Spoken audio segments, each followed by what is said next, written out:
Namaste.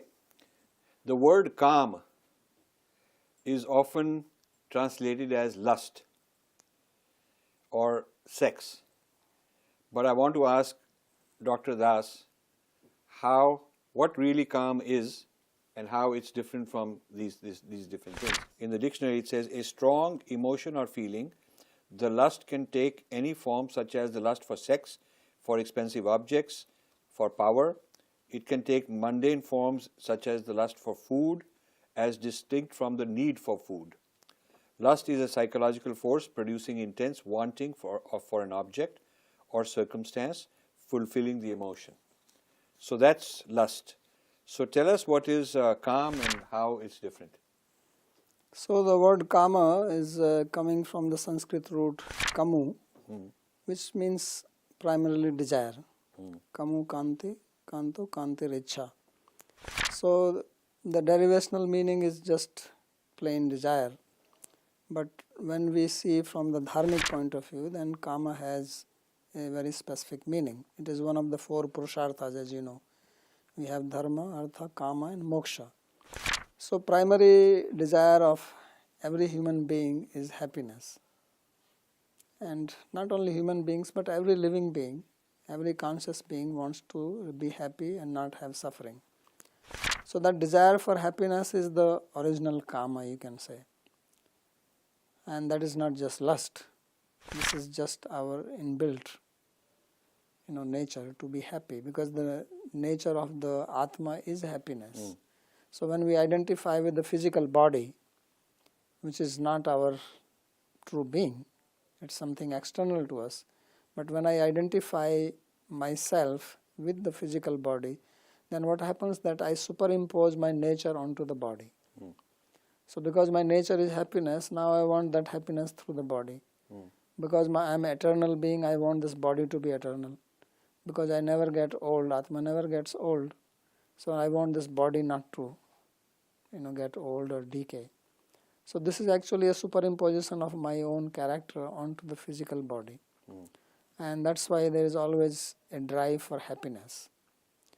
So Kāma, when it is used as one of the purushartha, that is certainly not lust. Because lust can be outside the realm of the Shastric injunctions. Right. So our system says that okay, you have Kāma, and we are not saying that you don't try to satisfy it, but it should not be satisfied in such a way that it becomes an obstacle to your dharma or even artha. Or self-perpetuating. Or self-perpetuating. So we actually have Dharma Shastra, we have Artha Shastra, we also have Kāma Shastra, and we have Moksha Shastra. We have 4 types of books. So all 4 types are teaching us how we have to balance Dharma, Artha, Kāma, that they don't become an obstacle to moksha, because that is the ultimate purpose of human life. Human life is very precious, very rare. It has a very wonderful facility where we can understand, have knowledge about these things. So you can have Kāma, but have Kāma so that it is not going to jeopardize your Artha and Dharma and then ultimately moksha. So even if you study Kāma Sutra of Vatsyayana, he actually says that you should not enjoy, even if you take the meaning of Kāma to have sexual enjoyment, as in Kāma Sutra is taken, it should not be at the expense of Dharma and Artha. Same if you study Artha Shastra, written by Chanakya. He also says that you should not just make money so that it goes against Dharma. So you have to bring a balance. So when the word Kāma is used in these books, then it is used in the sense that you follow the scriptural injunctions. And within that system you can have pleasure, you can have enjoyment. So then you will not ruin your health. Otherwise you become too much big enjoyer, and then you ruin your health or you ruin your economy. Right. And then you have to suffer for that. Like for example, addictive. Right. Kāma can become addiction. Right. So rather than satisfying in a way that you no longer dependent on it, no longer need it, kind of work it out, rather than that you become even more dependent on it.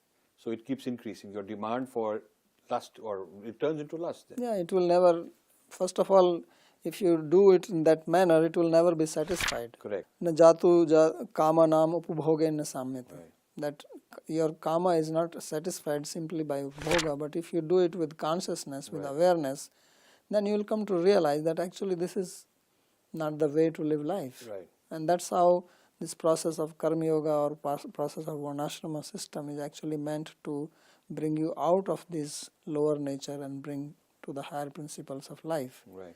So that is the meaning of Kāma which has been used, and not just pure in the sense of lust. So here, Wendy Doniger becomes an important person because Wendy Doniger has interpreted the Hindu texts exactly to mean lust.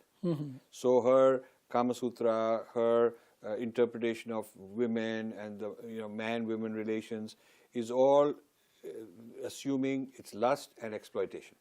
So with that lens, she is, in a sense, destroyed what really Kama is supposed to be. Right. So, well, there is a saying in Sanskrit, Atmavan Manyate Jagat, that a person sees the world according to one's own lens, Right. according to one's own conditioning. Right.